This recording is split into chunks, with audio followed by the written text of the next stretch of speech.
2 Timóteo capítulo 3. Versículo 1, Paulo diz, mas saibam, repitam, saibam, que nos últimos dias, são os dias em que vivemos, certo? Tempos perigosos virão. Bem, a palavra perigosos aqui literalmente é difíceis, certo? Outra tradução, a Bíblia Viva diz, será muito difícil ser cristão nos últimos dias. Agora, olha aqui para mim. Eu olho para Paulo e olho para os nossos dias. E eu penso, ok, Paulo diz que nos meus dias vai ser difícil ser cristão.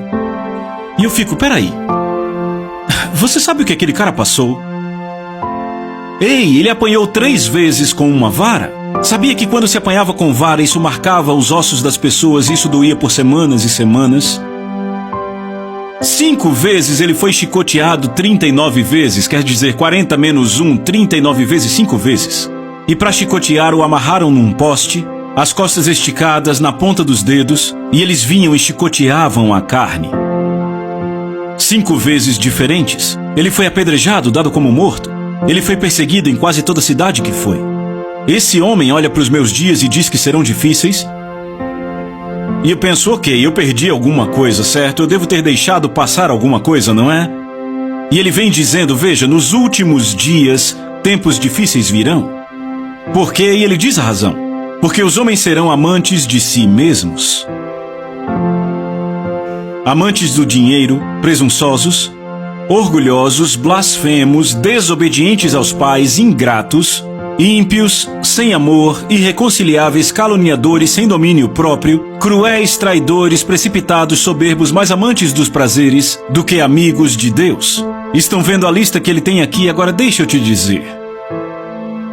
A sociedade de Paulo tinha todos esses tipos de pessoas. Sabia que naquela sociedade eles eram amantes do prazer? Eram cruéis, traidores, eram pessoas desobedientes aos pais. Então por que pegar a nossa geração, dizer que vai ser difícil e listar essas coisas? Por causa do verso 5, acompanhe. Diz, tendo aparência de piedade, mas negando o seu poder. Agora deixa eu ler na versão amplificada, que diz, embora eles tenham uma forma de verdadeira religião ou piedade, eles negam e rejeitam e são estranhos ao poder disto. A conduta deles nega a genuinidade da sua confissão. Ou seja, as pessoas confessam que são crentes nascidas de novo, mas elas têm tudo da palavra, mas amam a si mesmas, ao dinheiro, aos prazeres, amam mais o mundo do que a Deus, são ingratas, impiedosas e por isso negam o poder. Que poder? O poder da graça que muda nossa natureza. A verdadeira graça de Deus, o verdadeiro poder de Deus muda nossa natureza e faz uma pessoa ingrata tornar-se grata, uma pessoa impiedosa tornar-se piedosa, desobediente tornar-se obediente, entendem? Quando alguém realmente encontra Jesus, a natureza muda.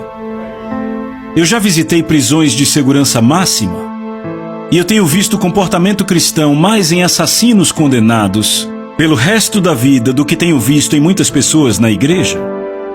E por que é assim? Porque houve uma genuína conversão na prisão.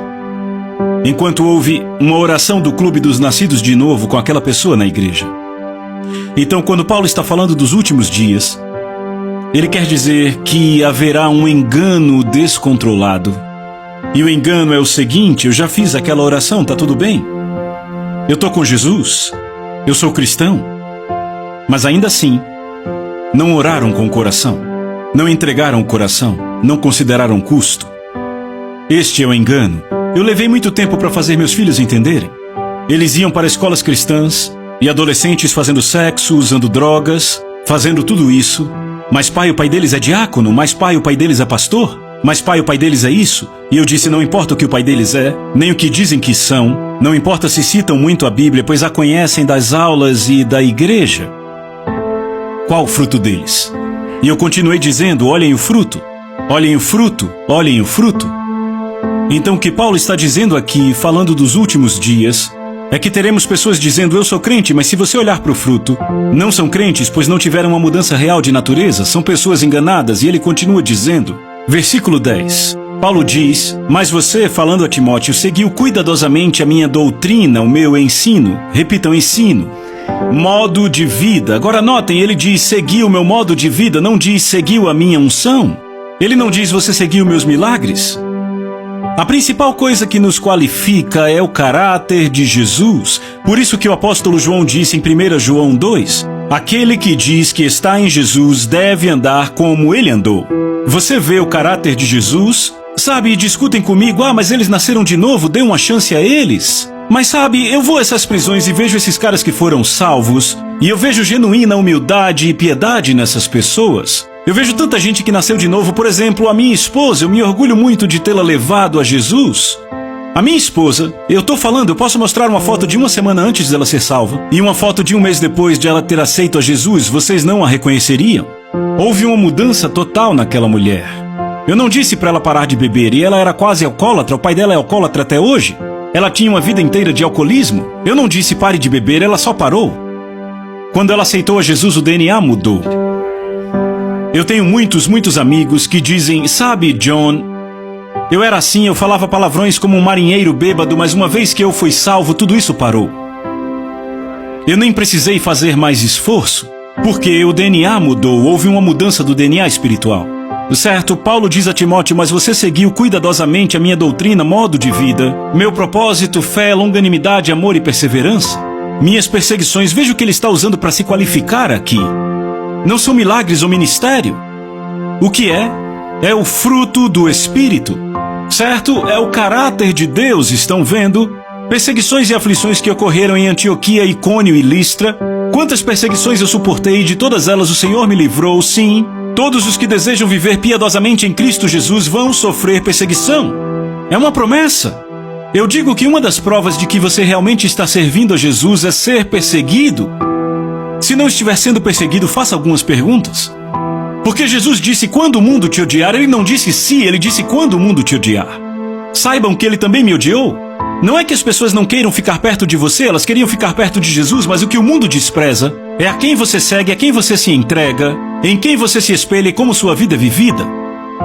Quando você vive num padrão mais alto, e de repente a sua santidade começa o quê? Começa a condená-los. E aí ele diz no verso 13, mas os homens maus e impostores, e sabemos o que é um homem mau, é um pecador por definição. Mas note que ele diz impostor, o que é um impostor? Alguém sabe o que é um impostor? Um impostor é aquele que assume uma identidade externa que não está de acordo com a sua verdadeira natureza. E esses são os mais perigosos. O impostor é aquele que diz, eu nasci de novo, mas continua vivendo para si mesmo.